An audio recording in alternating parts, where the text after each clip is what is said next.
Where's the map? 3, 2, 1.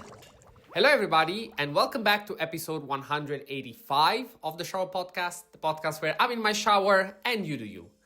I'm your host, Chip, and have you ever dreamt of building a fantasy world? Have you ever dreamt of becoming an artist? Well, what if I told you that you don't have to become a professional in these aspects, but you can actually take yourself as the canvas and build something out of it? Before we start, as usual, if you end up liking this episode and overall the Shower Podcast, leaving a like and a subscribe really help. They're just one click, but they really make the difference. Thank you very much. So, let's start with the inspiration, shall we? So, today I finished a game that I just started a few weeks back. Now when I say it just started, I realized that some time has passed.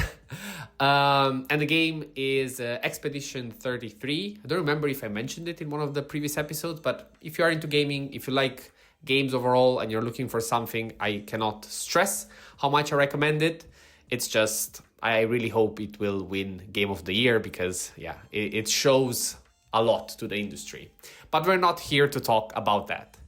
What I would like to describe to you is that what fascinated me is that they were able to build such diverse landscapes. And overall, the sceneries were just amazing. Specifically, it was also very nice to see that they were themed in a very, let's say, pleasant way. And each space and each environment was quite different from each other. And this combined with an experience that I had yesterday when I got the chance to do an escape room with some friends, which was all, let's say, in a mythical environment with lands from, let's say, the medieval era. There was a dragon, so, the usual scenery in these kind of aspects. I was like, what if you can start actually building your own world, your own map, based on your personality? Let me explain. So, if you try to, let's say, imagine a landscape, a world that represents yourself, where would you put your emotions? Where would you put your strengths, your weaknesses, your dangerous points?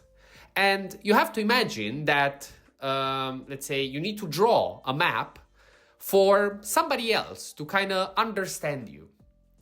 And so maybe, you could start with, just a small castle. When usually you talk about memory, there is the famous imagery of the mind palace, where you have all your connections, all your memories.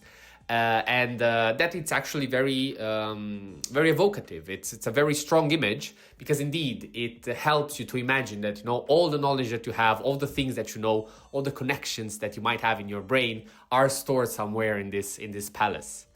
And on the other hand, you might have a poisonous area or a place in which you have to pay attention if you go there, and those might be your traits that need some cleansing. It could be your anxious way of being or just traits that overall you don't like about your character.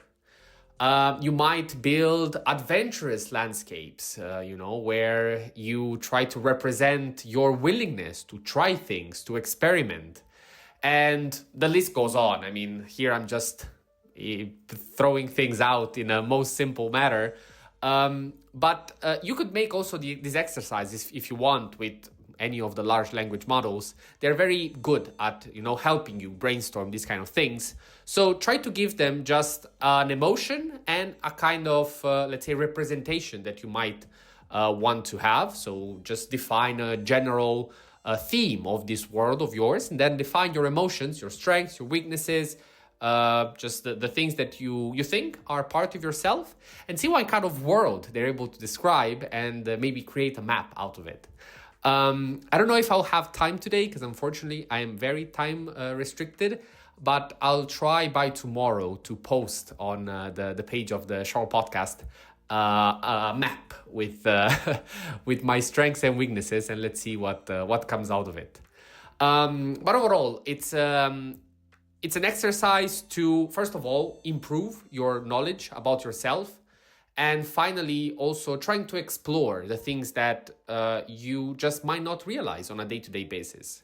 As we said many times during the shower podcast, it's all about consciousness and realizing what are actually your strengths and weaknesses.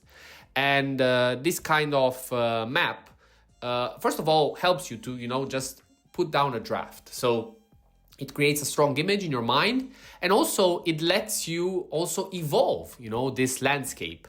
What once was a poisonous area, it might become a fantastic land inhabited by fairies or whatever you want to put in that beautiful place that you have built. Again, the beautiful part is that the choice is all yours, and it's all about imagination. So you can absolutely fantasize as much as you want.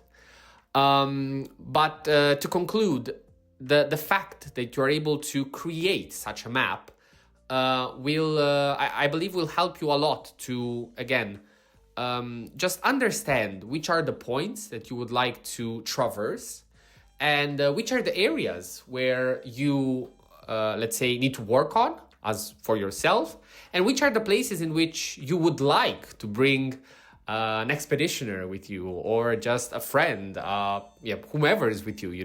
If you know the places that you like, if you know the places that overall represent you the most, it will be easier to guide them within those area, and overall try to bring what's best to the table when you are with somebody. Having said that, that was all for today. Thank you very much for listening. I really encourage you to do this exercise, and feel free to tag me on any of the socials if you try to do this exercise. And as always, thank you very much for listening. If you ended up liking this episode, leaving a like and a subscribe really help.